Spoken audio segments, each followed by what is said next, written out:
Hello, I'm your host, Giselle Gamby, and this is the Intuitive Pull Podcast, where together we'll embrace the plans we did not make yet, unfold businesses and lives that are so much greater in wealth in all ways than any business or life plan could ever achieve. My wish is that you make intuition your most trusted advisor. So, buckle up, get present, and let's go.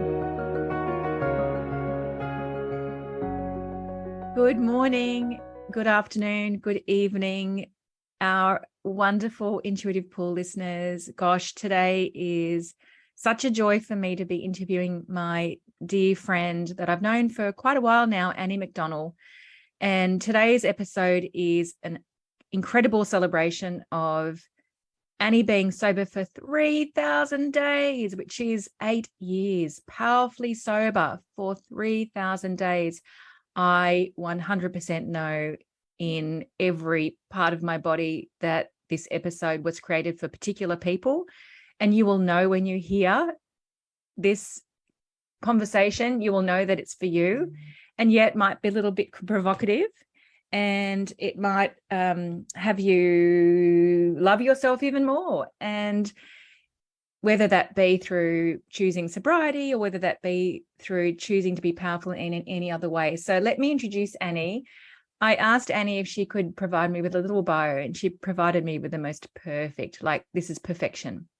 So Annie McDonnell is a writer, a coach, a creative, a wife, daughter, sister, and friend, a business executive, a certified cloud practitioner, a healer and crystal lover, a possibility and kindness practitioner, and powerfully sober. The most perfect description of you. So welcome, Annie. Welcome. And congratulations on your 3,000 days on the 1st of July, which is the day that I'll be publishing this episode to celebrate you. Thank you so much, Giselle. It's beyond incredible to be here with you. What a celebration. Thank you. Yeah, it is. It's amazing. I can't believe it. I bet you didn't know you'd be here 3,000 days ago. Definitely not. Yeah, definitely not. I think in reflection or upon reflection, looking back, it's just the most magnificent journey. It really is. And you know what I'd love you to start with? So Annie wrote to me, was it 2 weeks ago when you said, look what I did over the weekend? Was it 2 weekends ago? Yes, I think, not last weekend, the weekend before. Yeah, so Annie wrote me this message and said, look what I've been up to this weekend, and shared with me a website that she created, that she wrote and created, called powerfullysober.com. Everything about Annie's words, because she is a writer, an exquisite writer. And in fact, I just got off interviewing the beautiful Susie De Jong, who said, please tell Annie that her writing is exquisite. And I said to Susie, actually, I'm going to ask Annie to start this episode with reading a section in her website called The Last Day. So Annie, I would love you. I'd feel honored. Actually, that's what I felt before coming onto the call with you today. I feel really honored to be with you. Really honored to be in your presence, in the choice that you made 3,000 days ago, in the journey that you've taken over the last 3,000 days, or what are we now, 2,998 days, to be 3,000 on the 1st of July. I feel really honored to be in your presence, really honored. Well, I could be really gushy here, and you know how I feel about you, but I'm excited. I'm excited to be here with me. I can't stop. I'm excited to be here with me. I love that. Honestly, it is ridiculous how giddy I'm feeling at the moment, and I would be honoured to read that piece. Thank you. Okay, over to you. So this is called The Last Day, and the last day was Monday, August 14th, 2014. Let's begin where it ended. It's Monday, 14th of April, 2014. I'm sitting in the armchair in the corner of the living room. It's lunchtime and my partner is making soup. It's cloudy and grey today. The trees still and quiet as I turn my gaze outside to the yard. away from him and what he might see if we lock eyes. I have so much, I think to myself, and yet ultimately I have nothing. I am 47 years old, living in a beautiful home in a relationship with a man I love and who I know loves me. And we are 5 months back from an indulgent year-long trek around the country. We both have an opportunity to start a fresh career, and in theory, the world is indeed my oyster. Yet I am at this juncture in my very own roaring hell. Accumulation of thousands of different moments suspended in time, weaving a determined pathway to this very armchair on this very day.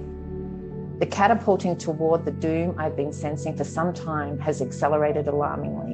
And right now, I'm wildly, madly searching for some magical escape. My mind drifts back to the events of the previous week, specifically the 4 days my partner was away undertaking the training required for his newly chosen field of finance. I can see it all in brilliant technicolor. Even as the front door closes, I can feel my body sagging with the relief of dropping the mask for a few days. The ever loud voice of my addiction rearing in anticipation, salivating at the taste of freedom ahead. I see myself springing into action with military precision, calculating whether I have sufficient cash to avoid using a credit card at the liquor store, knowing I will need to eat something, but also knowing that complicated cooking, even boiling an egg, is out of the question. Gathering the empties from my cupboard of shame to dispose of and making my way out of the door in record time, I am home free.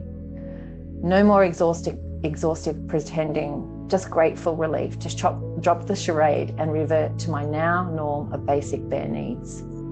In retrospect, it's simple really, my construct of devastation. Booze and sleep on repeat, in no particular order with no particular boundaries. Day into night, into day into night. Even as I bask in the initial relief, however, there is no rest. There is never any rest anymore. I drink like I breathe air, and then I drag myself stumbling to bed, registering the thought in my mind to stop before that bit too much. I cannot die in my sleep. Lord knows my fear of public ridicule is so deeply embedded that I manage my booze sessions based on whether I am safe to sleep and still awaken, or whether I am so drunk that I might sleep and die. And so I drink and I drink, compulsively and desperately, as close to that tipping point as I can manage. And then I fall into a stupor for a restless few hours before I begin the onslaught again.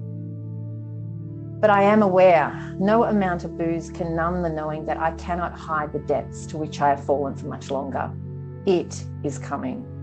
There are too many holes in this dike. I am leaking pain and panic in rivulets that swell by the second. And the false bravado and overly enthusiastic hum received from those first precious sips are tainted with the persistent drum of doom that bangs in my head. I find myself chatting to people on a sober website I found some months earlier, wine glass in hand, in the early hours of the morning, making jokes about the impossibility of 3 days without booze. We are sisters and brothers in arms, excited to see each other's avatar pop up and acting as if we were best friends at a global virtual party. The pack mentality of overdrinkers who need other like-minded people to validate their passivity. My gregarious participation is pathetic, but I just can't bring myself to dwell on it too deeply. There are a few anomalies in our tight little circle, particularly an older guy, a Canadian guy, Phil. He is like a mystical god, sober for many years, wise, funny, and so very sure that life without booze is infinitely possible. I had messaged him some time ago and asked if he would mentor me. He told me at the time he would think about it, a hesitation which took me aback. When he finally did respond to say yes, it was under the condition I would never lie to him. I assured him I wouldn't, but I never did take up his offer. This knowing of the coming is always with me in the early months of 2014. I just don't understand what to do with it. Giving up alcohol seems as probable as making an Olympic squad, or a local squad, or a squad of anything outside of a squad of booze hounds. AA is not an option. As always, I will suffer my burden, my penance alone, silently, without public declaration. I will research my options relentlessly before I am damned if I will ever admit to my family and friends the degree to which I have bowed down. I am hopelessly stuck. There is no way forward and no way back. I thank God for the internet, It is a singular blessing in my predicament, and in amongst all of my earnest searching, the countless websites, the videos, the Are You an Alcoholic tests, the health assessments and recovery books I have immersed myself in over the past months, I discover by chance another Canadian online. This time a blogger based in Paris. 1 year sober and running a 100-day challenge with pledges and pen paling and loving and funny but firm messaging. Things like moderation sucks and drinking is like slamming your hand in a car door and you are not the voice in your head. She swears frequently and unexpectedly, yet her voice is like a healing salve. It seems to wash over and through me, somehow holding me steady and reaching deep into my anxious knots and jarring thoughts in the most gently bizarre way. I never before realized that a total stranger could stretch their hand across the earth and so emphatically shed a comforting touch to the suffering of another human soul. Entry into her 100-day challenge is free. It's a simple application and a short wait for a response that a place is available. Once accepted, all that remains is to send a sober pledge, and voila, there you are, facing northwards with 100 alcohol-free days stretched before you like an endless, lonely road of hell. I'm glued to the words I'm reading on her website, and I cannot believe what I'm contemplating. My hands are tingling, my heart ricocheting against my chest, and I can literally taste the stink of fear rising in my throat. Oh God, I walk away and come back. Can I? I can't. 100 days. 100 days. I can't. It's fucking impossible. My brain is in overdrive, still illogically reasoning with itself that we are somehow going to be okay, whilst the knowing of the coming patiently holds its ground. And on the Thursday morning of the week my partner went away, after 3 days and nights of relentless drinking, I press send on my application. At 3 p.m. that afternoon, he arrives home from his trip. He is early and I am in bed, groggy, disorientated and disheveled, yet to shower and still slightly drunk from the drinking session I embarked on after applying for the 100-day challenge. What are you doing, he says, clearly surprised to find me in bed. I'm sick, I reply, for once speaking the truth. I'm unsure how or why, given my escalating carelessness and my glazed presence, but he doesn't yet realize the full extent of my drinking, how shockingly bad it is. I'm clearly excruciatingly, masterfully good at disguise and deceit.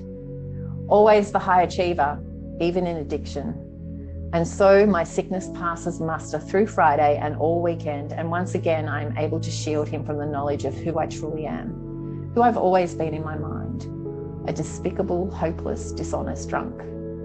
The lies, the tangled, devious Groundhog Day operation of obtaining enough booze, drinking enough booze, and ridding the evidence of the booze form the skeleton of this life. Trying to remember what I've done and what I have said makes up the soft, squishy flesh, malleable, doughy, and decaying. Shrill anxiety hoots and toots, jumping inexplicably from my body part to body part, ensuring everything remains on high alert. Today, I know it in my bones. The coming is finally here, and my supreme ability to mask my deterioration is spent. The unraveling is complete. And so, as I sit in the corner on this cool grey Monday, watching my partner ladle the soup, I'm unsurprised when the familiar tingling invades my fingers and hands. I feel my breath catch, and I recognize the dark fingers of fear unfurling like wisps of smoke. It has now been about 6 hours since the last drop of alcohol touched my lips, and the sweaty sickness that was barely at bay is creeping ever forward. I feel nauseous and lightheaded, closing my eyes to try and focus on dispelling the wafting aroma of food. It is to no avail. My tenuous hold is lost as the panic wave hurtles forward and hits me full force. Well, come and get it, he says, looking over at me. All I can register is why soup? If it were a sandwich, I could maybe disguise this attack, but soup? My numb and trembling arms will not be able to pick up a soup bowl. I don't move. I can't move. The chatter in my head is now a stream of indecipherable noise. He looks at me again. What's the matter? I can hardly speak, but I've got no choice but to tell him. I'm having a panic attack. And with that short sentence, I lose the last tiny remnant of hold and I allow it to rear at me again. Just come and eat, he says. It's just us. There's no reason for this. And he is right. For all intents and purposes, it is just an ordinary Monday afternoon. Except I've not shared with him the backstory of how we've come to this very point in our lives, the why of it all. I shuffle to the table where he's placed my soup bowl and hunch over it. Only now he's concerned and he's standing there watching me.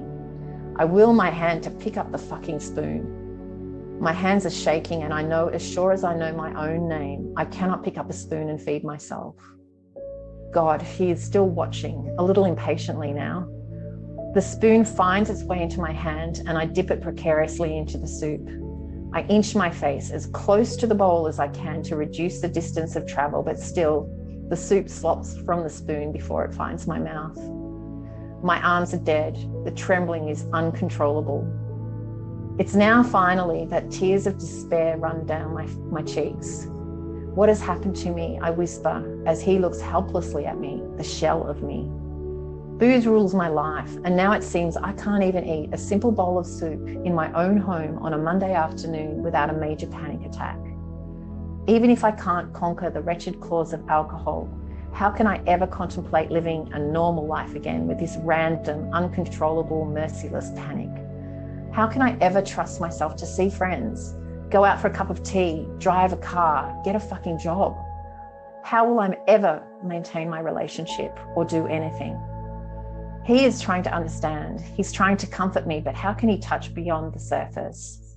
I haven't let him see the truth beyond a glimpse. How can he possibly grasp even a sense of the full picture when so many crucial puzzle pieces are missing? His logical advice to breathe deeply and relax barely registers.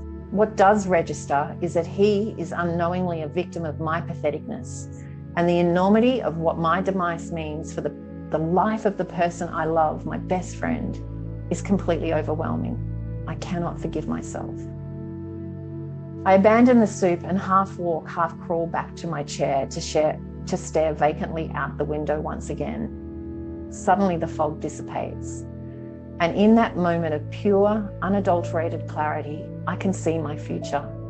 The starkness of it is so abrupt, so bleak and unyielding, I cannot draw breath. My life, once a blazing light, now dimming and stilling, becoming so faint that when the last molecule finally dissipates, the transition into nothingness will be barely noticeable. This is what I see in the corner chair on an unremarkable Monday. Nothing. Everything. A solitary actor on a bare stage with death watching silently from the wings. In this moment of complete stillness and complete knowing, I feel the universe pause and the axis of my world irrevocably shift. And there is a weak but discernible yearning from somewhere within. No, she whispers, I will not abandon you here. I don't recognize this voice, but somehow I know her.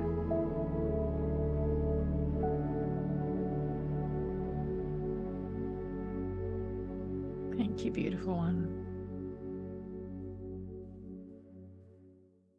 How are you feeling right now, having read that? My heart's beating.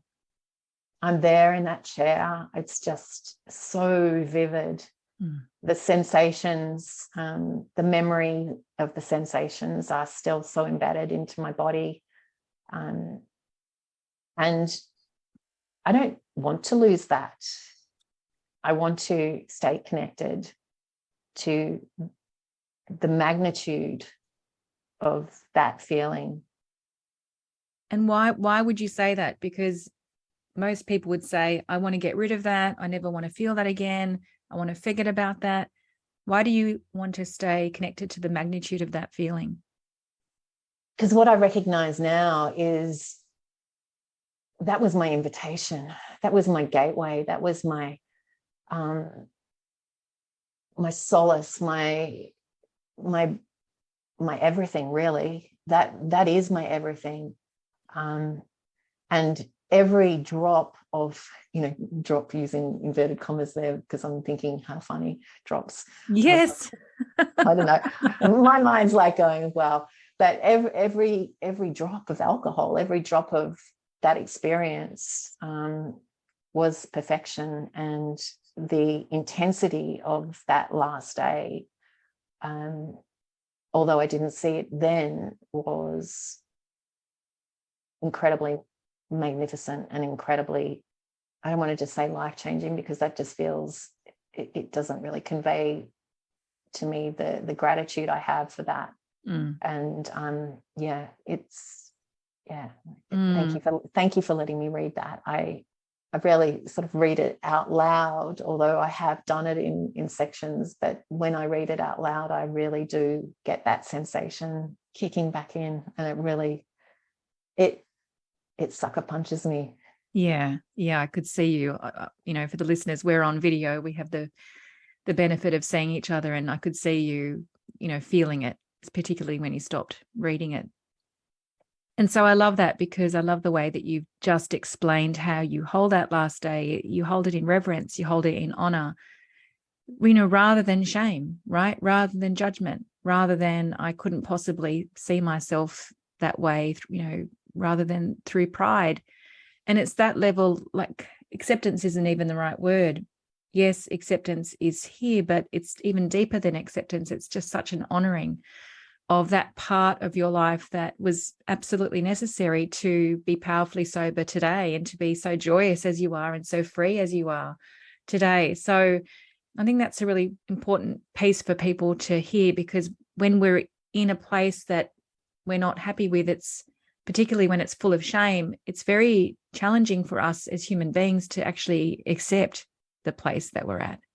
Yes, that's for sure. And honoring too that you can't accept that at that point. This is 3,000 days from that day, in a couple of days, obviously, but that shame and that sense of knowing that the very real choice for me here was to live or die. That was as far as I could see at that point. Yeah, I mean, I know this will be true for the listeners as well, but there were moments, like several moments, probably 10 times, my body just had shivers over and over again, like some of those words, like that whole living and dying, like, whoa, that's so shocking in a way, it's so stark, it's stunning in a in a way that it totally gets you. I also, I've always loved your writing. Talk about a gift to be able to express yourself that way.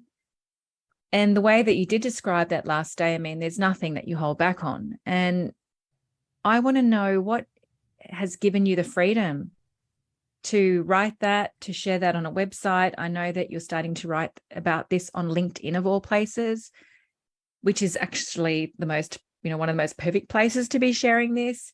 You're here on the interview with me. You've just read that part of your website out. I know that you're in the process of writing a book. What gives you the freedom inside to be able to share so freely? It's a sensation that, the podcast is called The Intuitive Pool Refuge.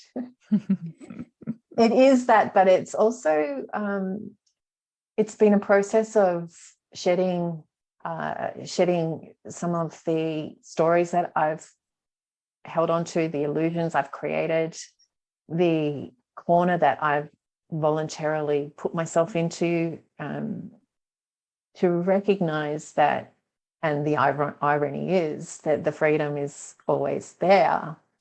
It's like looking through foggy glasses. You just can't see it. But it's I always love the saying that the ocean is made up of drops. There's a bigger piece to it, but we don't recognize that the smallest move forward is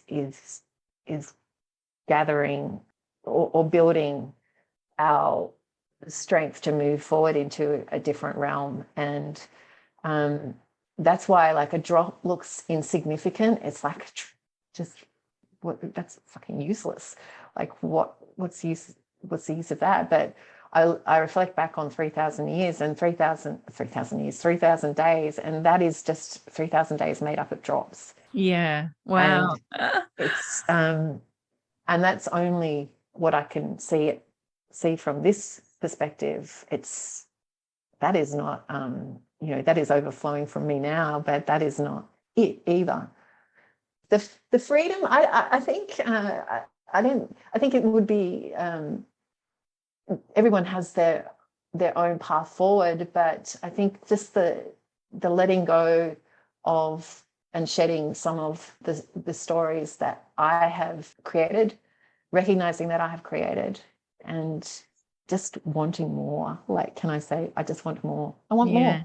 I want more. Yeah. That is a declaration. I want more. Yeah. Yeah. What do you want more of? I want more of, earlier I said, I'm happy to be here with me. I mean, God, people are going to think, who is this person? But I want to see more of what I can do. I want to see more of what I can be.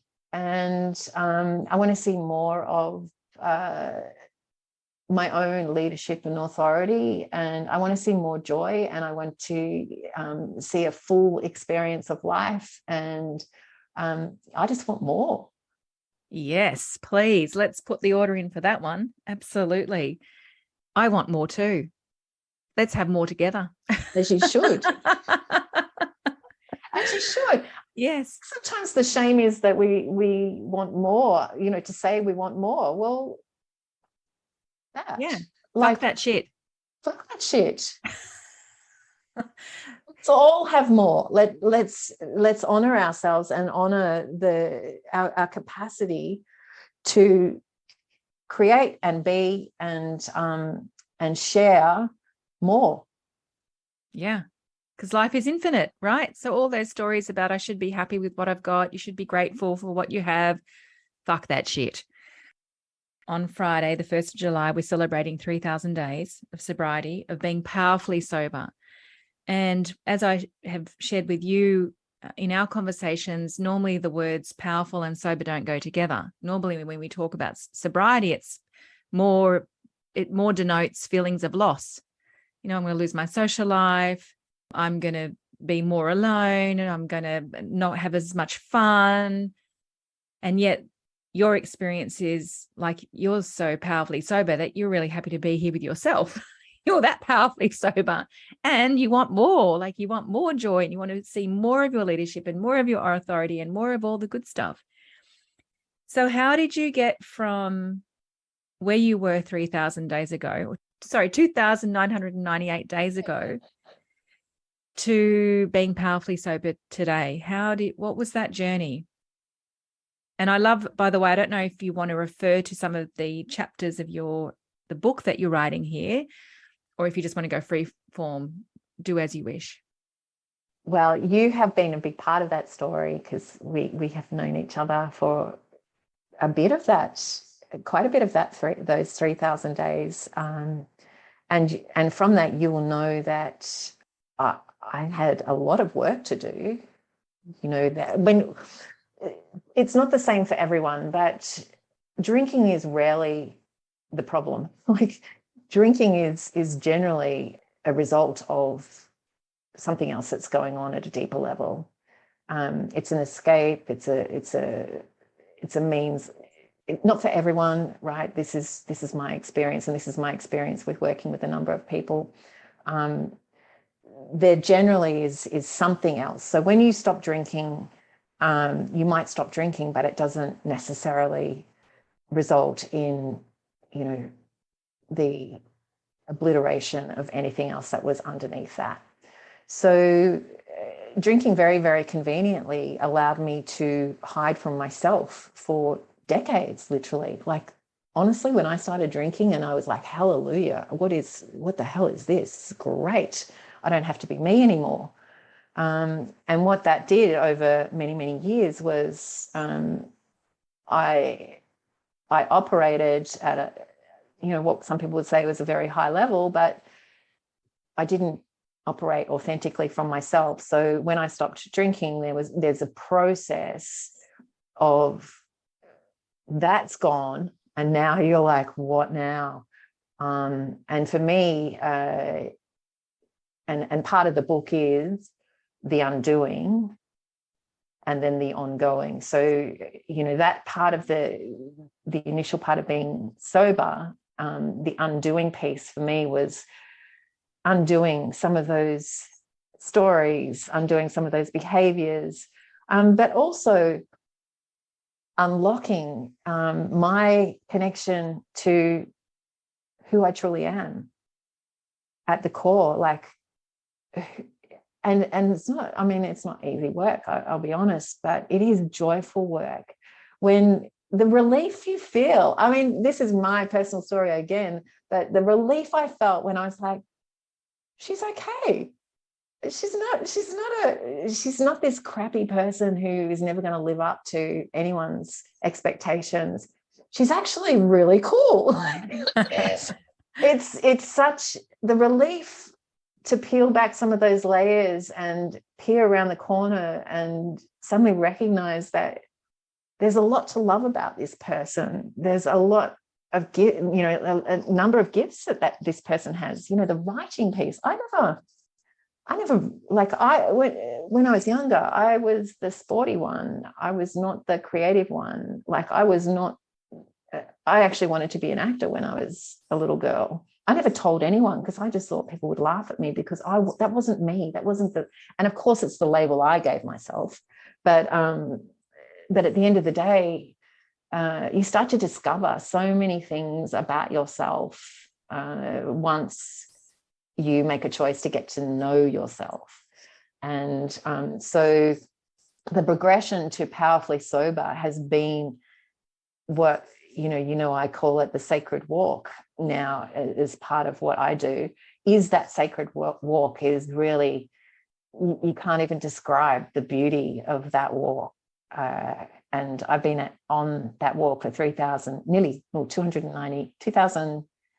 Yes, it's been there for a long time, coming up to 3,000 days now. And I can't even tell you what a blessing it is to keep walking on that path.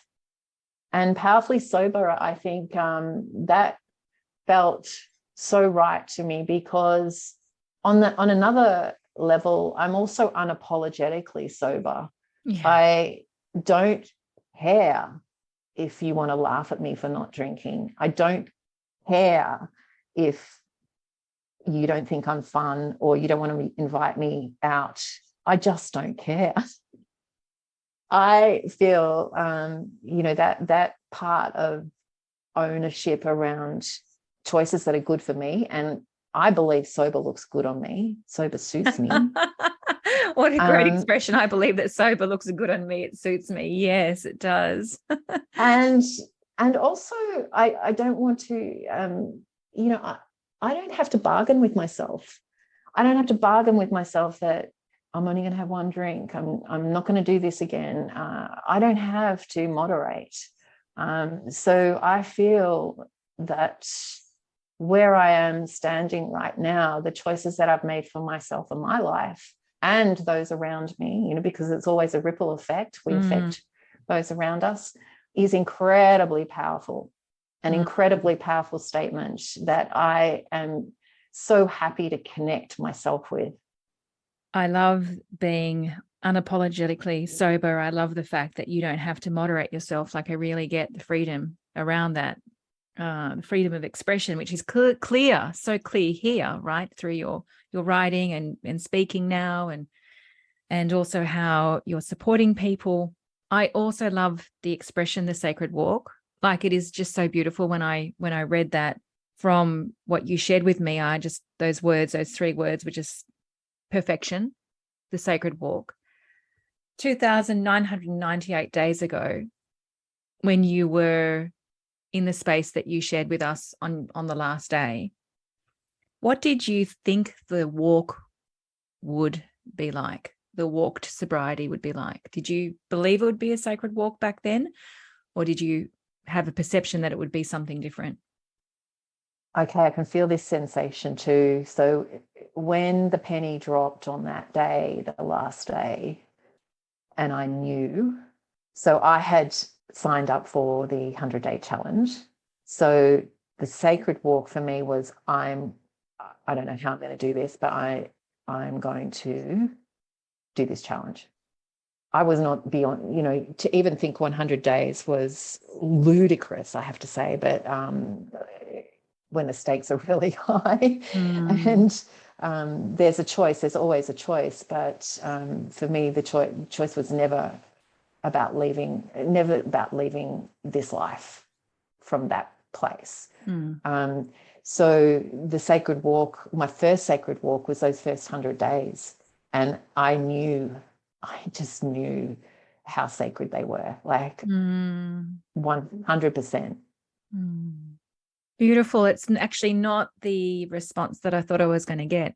And it's so beautiful. I thought my perception was that you would say, I thought it was going to be, I don't know, dark and grey and full of hardness. And I'm sure that, well, I'm not going to say I'm sure because I don't know. Was that also part of the sacred walk? The darkness, the grey? No. Wow. Nope. Wow. Nope, because, and I wish I could turn this on like a tap, but that commitment was so sure. I could never look too far into the future. Like, honestly, when I got to 7 days, when I got to 3 days and I was still sober, it was a miracle. It was a miracle. And then 7 days. And then when I got to a month, Giselle, like, I can't, the lights that came on for me, the first sense of pride that I'd had in myself for years, the first genuine, I'm truly proud. And I couldn't even really shout it to the world because nobody knew where I was coming from. Nobody knew.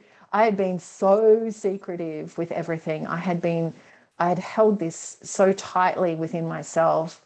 I couldn't even really share the depths of how bad it was. And subsequently, I wasn't able to really share the joy I was feeling in those initial days. That came quite a bit later. So I've connected in now. I've actually connected in through my own experience, hearing you say, actually, it was not dark. It wasn't grey. It wasn't like drudge. It was actually sacred, and there were moments of joy and pride along the way. So the way that I describe what you're talking about through my experience is, if I've made a choice through fear and judgment and shame, it will be drudge. It will be dark. It will be grey. It will be heavy. It will be really hard. Yet if I've made a choice from love and I've been called, here we go again, like the intuitive pull, if I've been pulled to this thing, it's none of those things. It's none of those things. Thank you for allowing me to, thanks for really flying the flag for the experience that when we make choices from love, from calling, because we're pulled, it doesn't matter how shocking our current reality is to ourselves. And if we make that choice from love because we're called and we're pulled, it is a sacred walk, no matter what the subject is. No matter what the subject it is a sacred walk. And I can absolutely go back to my life and look at all the major transformations in my life. Each one has been a sacred walk. Each one so life-giving in their own way, so life-giving. I think that even when you are in the drudge and the dark, because that's inevitable too, I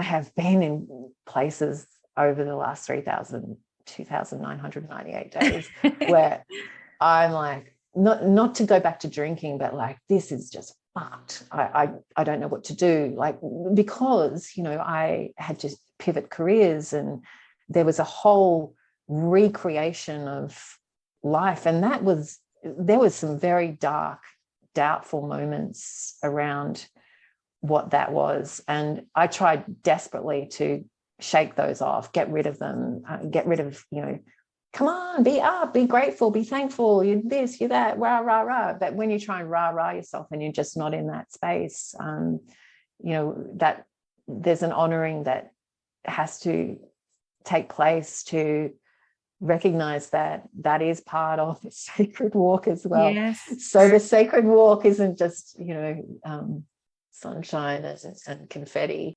You have what I think a lot of the sober community calls a pink cloud period, where you go through that giddy, oh my God, I'm sober and I'm so my life, and I feel better and I'm sleeping better and my skin's great and look at me and da da da. And there's this real giddiness, and at some point there's also somehow some these things go in waves. Like you still find yourself down in those dredgy dark bits also. Exactly. And it's accepting the whole, isn't it? It's accepting the whole, because it's all of us, and honoring the whole. So that was important to say as well. I think it was about a month ago, Annie, around a month ago, that you wrote me a message, another message. I've had some brilliant messages from you recently. And it was like, I know what I want to do. I know what I want to do. It's like The Little Soul in the Sun, that story by Neil Donald Walsh. Yes. The little soul says, I want to, next time I come into this lifetime, I know what I want to experience. I want to experience what it's like to forgive. Oh, and it's the little soul so excited to know that his next life will be a life where he'll get to have the experience of forgiveness. And that's what I felt like when you wrote me that message about a month ago. It was like, I know what I want to do. I know what I'm here for. And it's to work with people so that they too become powerfully sober. And when I read that, it was like, oh my God, it's just so obvious, but it had to take some time for that to show itself. I would love for you to speak about that. And also perhaps in the context of a TikTok that you sent me this morning by Elizabeth Gilbert, which is just absolutely perfect. I might even put that in the show notes, actually, that link to Elizabeth Gilbert's talk about the difference between having a hobby, a job, a career, and a vocation. I'll just frame those four pieces up, and then maybe you can speak to We're Powerfully Sober, how it arrived and where it fits in. So Elizabeth Gilbert says that we can all have hobbies. And in fact, I have a hobby. It's so daggy, but I love crocheting. Like, I'm a 53-year-old girl who loves to crochet. I bloody crochet till 11:45. I get into this last night. I get into this, I don't know. It's almost like an addiction. Like, I'll just do another row. I'll just do another row. And there's a lady who's just, she just joined the group. Katerina, in case you're listening, we have the same thing. She loves crocheting too. It's so funny. That's amazing. So funny, such a dag. So Elizabeth says that a hobby is, it makes you feel like you're more than a cog in the wheel, right? It's just joyful. Then she talks about having a job, and she says, in this world that we live in, we are consumers in this current world that we live in, that everybody has to have a job. And it doesn't necessarily need to be something that you love, but it's something that pays the bills, or it could be something that you love. And it doesn't have to be, for your whole life. And then she talks about a career, and she says a career is a job that you're passionate about, and that you should love your career or not have one. And then she talks about vocation. And the way that she defines vocation is just so beautiful. She says it's the holiest, most sacred, most mystical, most amazing pursuit of all. It's a calling. It's a divine invitation. It's like the universe is in your ears saying, I want you to do these things. I want you to use your gifts and talents to make this particular thing. I want you to participate in this story of creation in this way. This is your piece in the context of creation. And I've said this already a few times in the last few episodes I've recorded. Another wonderful woman in the group called Heidi has this expression that I'm now using. Thank you, Heidi. What has your life uniquely qualified you for? What has your life uniquely qualified you for? That is a vocation. I believe that I live in the world of vocation. With the work that I do, I would 100% I'd do this even if I won the lotto. Yeah. I feel the same with the podcast. I absolutely love it. And I've made a career out of all of that as well. Yeah. I would love to ask you, how did Powerfully Sober arrive in the context of that framework? Oh, and can I first say how thankful I am that you have made a career of both coaching and podcasting. Um, I just, yeah, I just adore being part of your circle. And look, we, you and I coached a few years ago as well, right? And I was trying to redefine what my career looked like, since working in the wine industry didn't seem like a good idea anymore. And and Just right. I just felt like that was like a boom boom, because for the listeners, boom boom. I know. And she also worked in the wine industry. Yeah, look, Oh my God. that just is, I amaze myself with my ingenuity. Um, but anyway, so so what, I'm all of a sudden, I'm 47 years old. What do? I need to work. I need a career. Everything that came before is no longer relevant. All of those contacts and networks, no longer relevant. Of course they are relevant, but not specifically relevant anymore. And I thought, I started studying. I started studying nutrition. I moved on to coaching with yourself, Giselle. And from there, from the nutrition course, I had done a counseling elective. And part of me was like, this is it. And still to this day, I feel like there is I feel very, very strongly about being in that space of supporting people from a counseling perspective. I didn't like the regimentation of that particular career, and I thought that coaching gave me more flexibility to work with people and to be able to share really freely, connect through experience.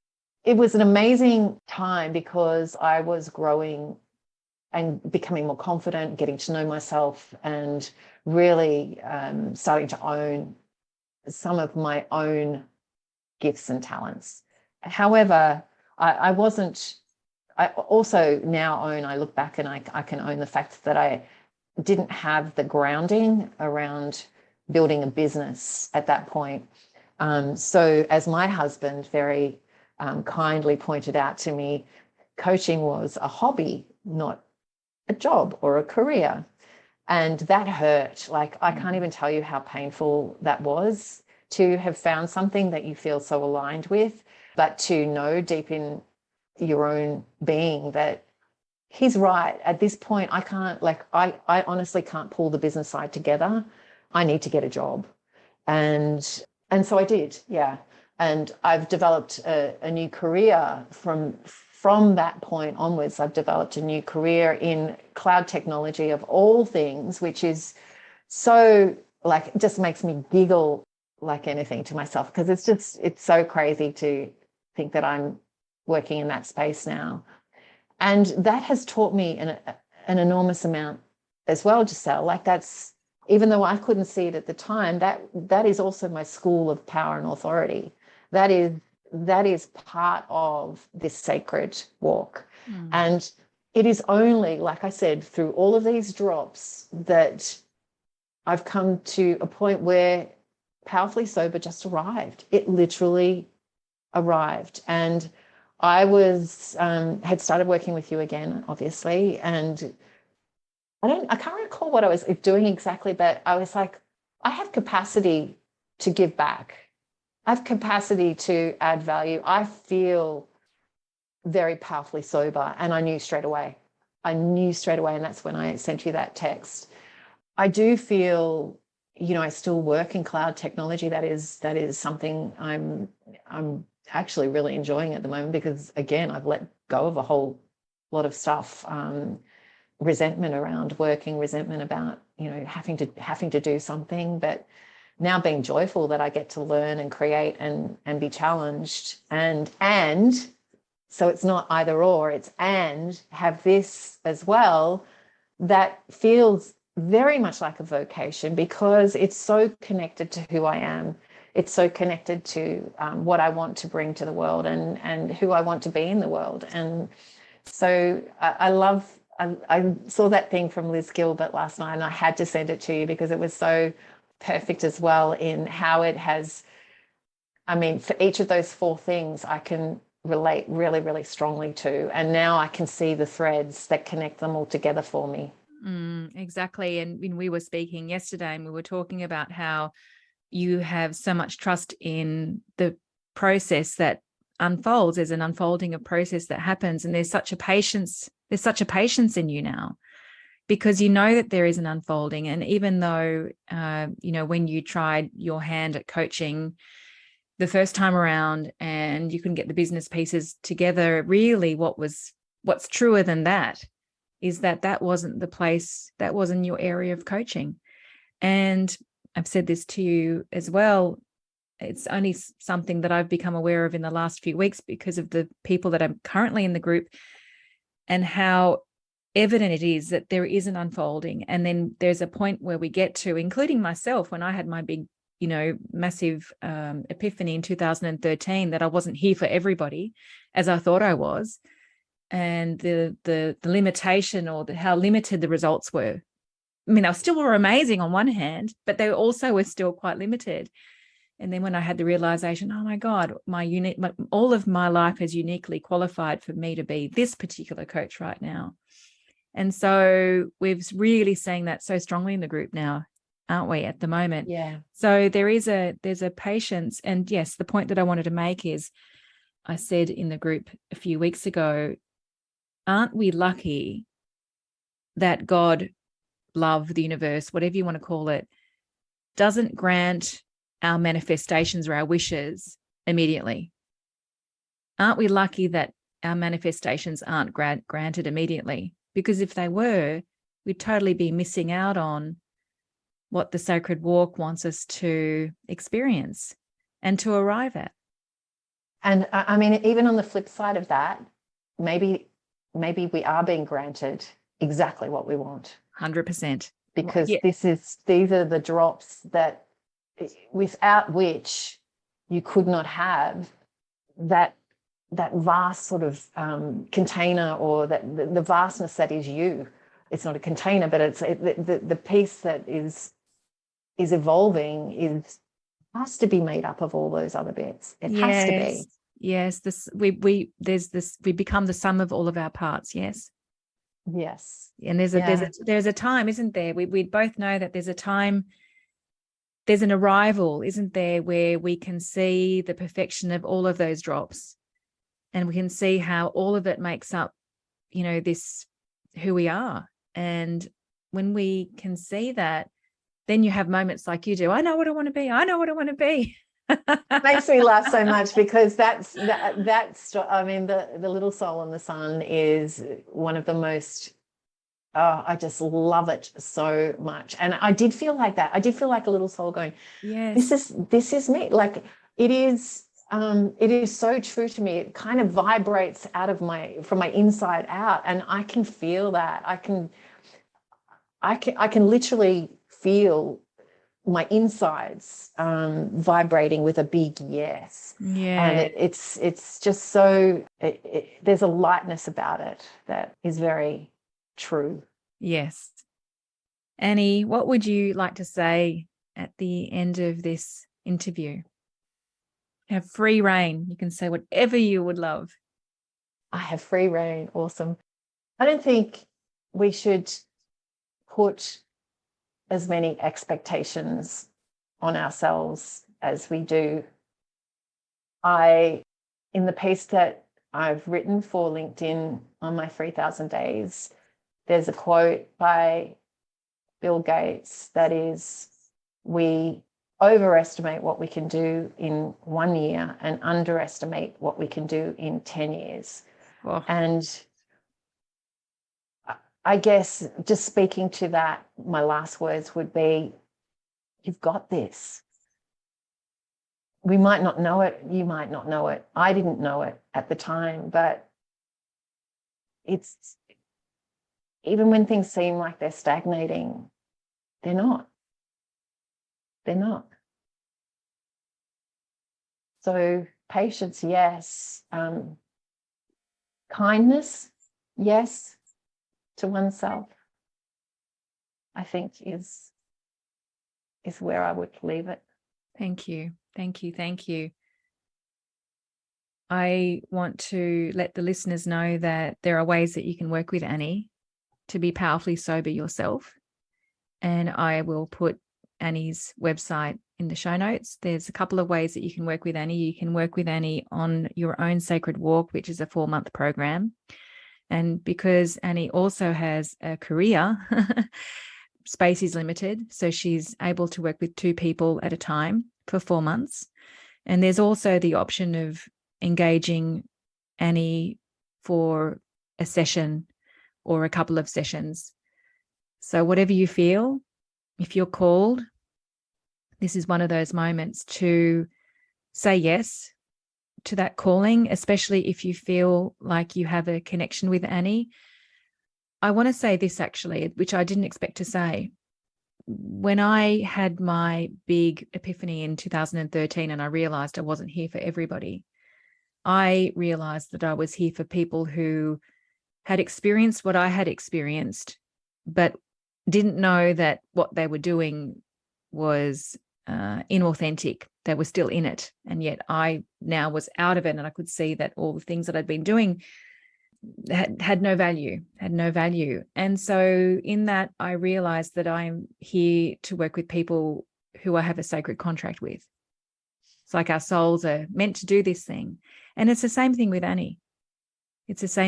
Annie is here to support people who she has a sacred contract with. And in my, since 2013, since I've been operating this way, I have a lot of the time I have people say to me, I knew I was going to work with you even before I actually spoke to you.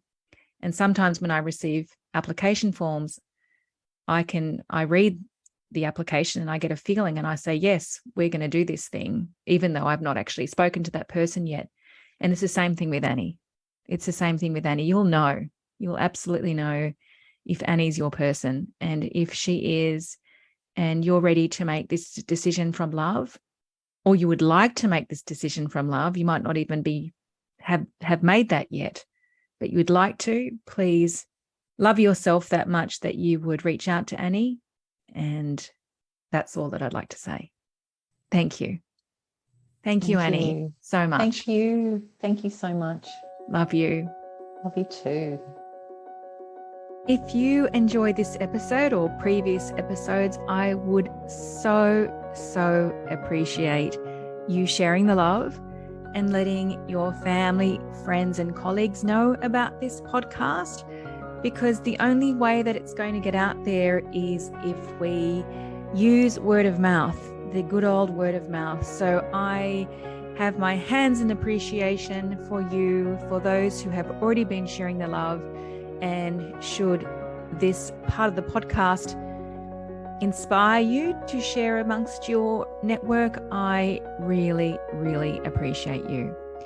Also, I've been saying that I am also returning to my first love, which is writing. So if you would like to receive me in your inbox every week, there is a link in the show notes where you'll be able to subscribe, and I look forward to writing to you. Have an incredible week. Thank you.